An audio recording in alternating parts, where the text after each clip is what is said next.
দিক বিদিক না তাকাই আমার আল্লাহকে ডাক দাও, আমার আল্লাহকে অনবরত ডাকো। আমার আল্লাহ বলেন, আমার বান্দা যখন কুল ইন কুনতুম তুহিব্বুনাল্লাহ ফাত্তাবিউনি, যারা আমি আল্লাহ তাআলাকে পাওয়ার জন্য এক হাত অগ্রসর হয়, আল্লাহ বলেন আমার রহমত তার দিকে 10 হাত অগ্রসর হয়ে যায়। আল্লাহ বলে কুল ইন কুনতুম তুহিব্বুনাল্লাহ, যদি আমি আল্লাহ তাআলাকে পাইতে চাও, যদি আমি আল্লাহ তাআলার রহমত পাইতে চাও, যদি আমি আল্লাহ তাআলার দয়া পাইতে চাও, যদি আমি আল্লাহ তাআলার বরত্ব পাইতে চাও, যদি আমি আল্লাহ তাআলার নূরের তাজাল্লি দেখতে চাও, কুল ইন কুনতুম তুহিব্বুনাল্লাহ, তাহলে আমি আমার হাবিবকে দুনিয়াতে পাঠাইছি রে বান্দা। যদি আমি আল্লাহ তাআলাকে পাইতে চাও, রাসূলকে অনুসরণ করো, অনুকরণ করো, রাসূলের ইত্তেবা বেশি বেশি করো। আল্লাহ বলে দুনিয়াতে যারা রাসূলকে মুহাব্বত করে সে স্বয়ং আমি আল্লাহ তাআলাকে মুহাব্বত করে, আর দুনিয়াতে যারা আমি আমার রাসূলকে গালি দেয়, আমার রাসূলকে অনেক প্রকারে আঘাত করে, আল্লাহ বলে সে শুধু রাসূলকে আঘাত করে না, সে রাসূলকে মুহাব্বত করলে যেই রকম আমি আল্লাহকে মুহাব্বত করা হইতো,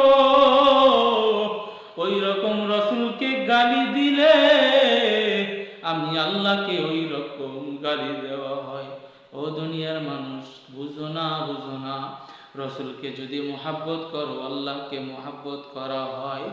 আবার রাসূলকে যদি গালি দেও, স্বয়ং আল্লাহকে গালি দেওয়া হয়।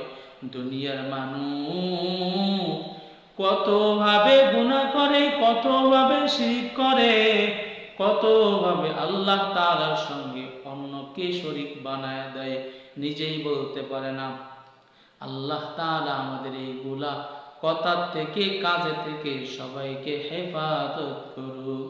কিন্তু ফজলুল করিম রহমাতুল্লাহি আলাইহি বলতেন, এ বাবারা, চরমনার ময়দানে যেহেতু আসছো, আল্লাহ তাআলার কাছে দিলকে ঝুঁকায়া দাও, আল্লাহ তাআলাকে বলো, আল্লাহ যেহেতু চরমনার ময়দানে নিয়ে আসছেন, আপনি আমার হক্কানি আলেম বুজুর্গ ওলি বানায়া দেন। আল্লাহ তাআলা ময়দানটারে এমন ভাবে কবুল করছেন, দুনিয়ার আমলওয়ালা, দুনিয়ার সব মানুষ ওখানে যাওয়ার পরে বেনামাজি নামাজি হয়ে যায়, দাড়িওয়ালা বিহীন মানুষ দাড়িওয়ালা হয়ে যায়। কত যুবক, নষ্ট যুবক আল্লাহ তাআলার দরবারে যাওয়ার পরে, চরমনায়ের ময়দানে যাওয়ার পরে, আল্লাহ ওয়ালাদের দরবারে যাওয়ার পরে, আল্লাহ ওয়ালাদের সোহবতে থাকার পরে আল্লাহ তাআলা তাদের বরকত ফজলতে তাদের জীবনের মোড়টাকে ঘুরায় দেয়। আল্লাহ বলেন, লিমানিল মুলকুল ইয়াউম লিল্লাহিল ওয়াহিদিল কাহ্হার। হে দুনিয়ার মানুষেরা, হে বাজানেরা, হে আমার বান্দারা, দুনিয়াকে 2 দিনের জন্য হেলায় খেলায় সুন্দর জীবনের জন্য গঠন বানাইছো, কত মজা, কত আরামদায়ক চলতেছ, কিন্তু আল্লাহ তাআলা বলেন, লিমানিল মুলকুল ইয়াউম লিল্লাহিল ওয়াহিদিল কাহ্হার। যেই দিন আমি আল্লাহ তাআলা কাহ্হারের আওয়াজ দিয়া বলবো, আজকে বিচার দিনের মালিক আমি আল্লাহ। যেই দিন আল্লাহ তাআলা বলবে মালিক ইয়াউমিদ্দিন, এই দিন বিচারের দিনের মালিক হব আমি আল্লাহ। দুনিয়ার মানুষ সব নবীরা নাফসি নাফসি নাফসি নাফসি বলবে, আপনার আমার পয়গম্বর জনাবে মুহাম্মদুর রাসূলুল্লাহ সাল্লাল্লাহু আলাইহি ওয়াসাল্লাম আল্লাহ তাআলার কুদরতি পায়ে সিজদা দিয়া বলবেন, ওরে আমার মাওলা রে, আমার উম্মতকে আপনি হেফাজত করেন। আল্লাহ বলবেন, নবী আপনি কাঁদবেন না, ও নবী আপনি মাথা উঠান, আপনি কান্না করবেন না। রসুল ডাক দিয়া বলে, রে নবী, রসুল ডাক দিয়া বলে, রে আল্লাহ, আমার একটা উম্মত যেন জাহান্নামে না যায়, আমার একটা উম্মত রে আপনি জাহান্নামে দিবেন না। আল্লাহ বলেন, ও পয়গম্বর আপনি জলদি মাথা উঠান, আমি আপনার কাছে ওয়াদাবদ্ধ হয়ে গেলাম, আমি আপনার একটা উম্মত রেও জাহান্নামে নিব না। আল্লাহ তাআলা বলেন, ও নবী কিন্তু একটা শর্ত আছে। আবার রাসূলুল্লাহ সাল্লাল্লাহু আলাইহি ওয়াসাল্লাম বলেন, ও আল্লাহ আবার কিসের শর্ত লাগায়া দেন?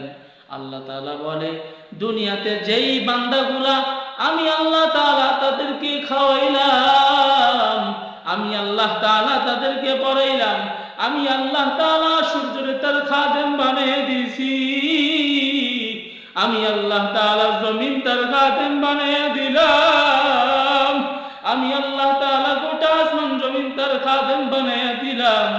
এরপরে আমার নিয়ামত পাওয়ার পরে, আমার দুনিয়া ভক্ষণ করার পরে, কিন্তু যখন তারা আমি আমার রবের সাথে আমার সাথে শরীক করছে, আয় আল্লাহ আমি এই মানুষগুলারে মাফ করব না।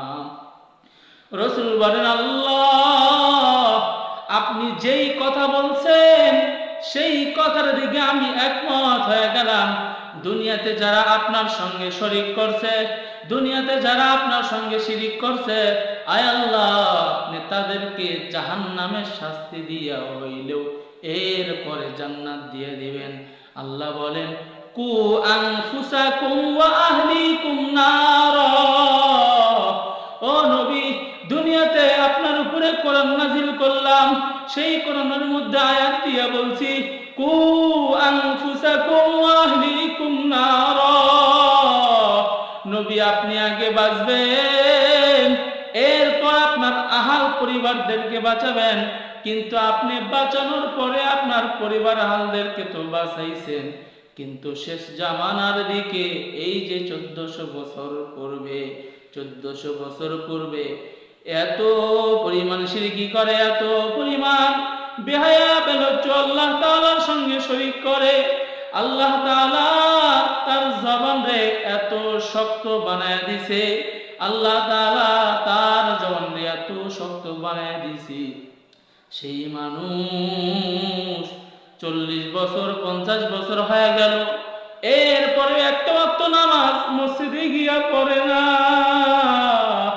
সেই মানুষকে আল্লাহ তাআলা কত সুখ কত নিয়ামত দান করছে, ওই মানুষ একটা ওয়াক্ত নামাজ আল্লাহ তাআলার ঘরে গিয়া পড়ে না, কোন মানুষকে সালামও দেয় না। আল্লাহ আপনি আমাদের সবাইরে মাফ করিয়া দেন।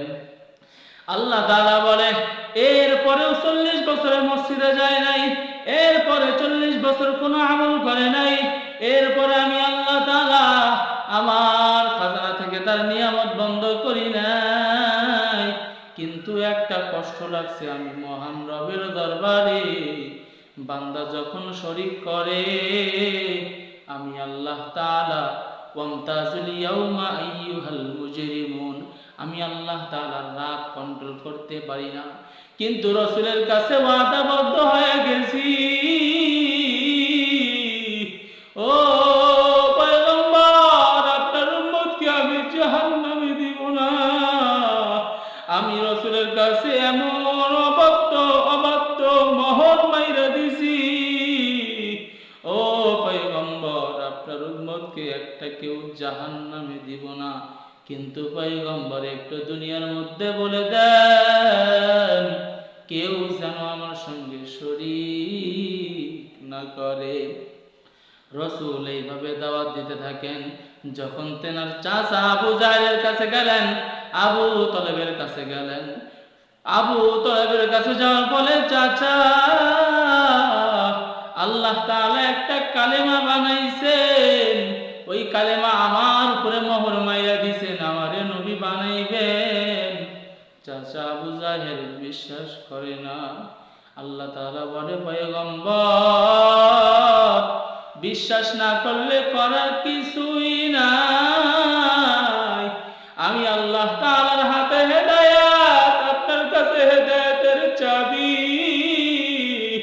আমি আল্লাহ তাআলা যদি হেদায়েত দেই তাহলে তার কলবের তালা খুলবে, আর আমি আল্লাহ তাআলা যদি হেদায়েত না দেই তাহলে তার কলবের তালা দুনিয়ার কেউ খুলতে পারবে না। আল্লাহর রাসূল দাওয়াত দিতেছেন চাচাকে, মাথা থেকে হাঁটু পর্যন্ত হাত বুলাইছেন। আল্লাহ তাআলার সহ্য হয় নাই, এমন একজন পয়গম্বর, যেই পয়গম্বরকে আমি আল্লাহ তাআলা মেরাজে নিয়ে গেছিলাম, নিয়ে যাওয়ার পরে শত শত নবী পয়গম্বর আলাইহিস সালাতু ওয়াস সালাম একত্র হয়ে গেছেন। কোন নবী জানে না আজকে এখানে পয়গম্বর আসবেন, শেষ জামানার নবী আসবেন। তো আসার পরে সমস্ত নবীরা চিন্তা করতেছেন আজকে হাসরের ময়দানে নামাজ পড়াবে হযরতে আদম। তিনি তো আমাদের প্রথম নবী, তিনি তো আমাদের সর্বপ্রথম পিতা। আল্লাহ বলেন পয়গম্বর আলাইহিস সালাতু ওয়াস সালামের সামনে কোন নবীর ইমামতি করা জায়েজ না। তিনি এমন একজন নবী, যখন চাচার গায়ে হাত বুলাইতেছেন, হাত বোলানোর পরে আল্লাহ তাআলা এক পাড়ায় দিলেন, ও পয়গম্বর আপনি আর হাতকে নিচের দিকে নিবেন না।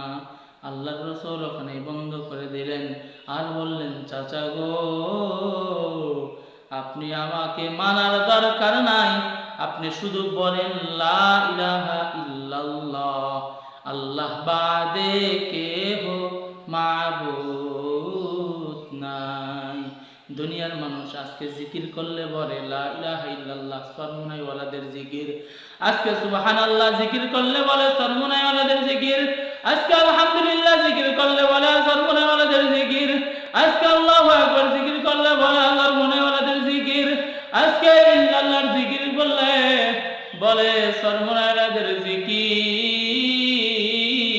আল্লাহ বলছেন আমার জিকির বাদে দুনিয়ার সমস্ত মাখলুক নবীদের জিকির করা হারাম।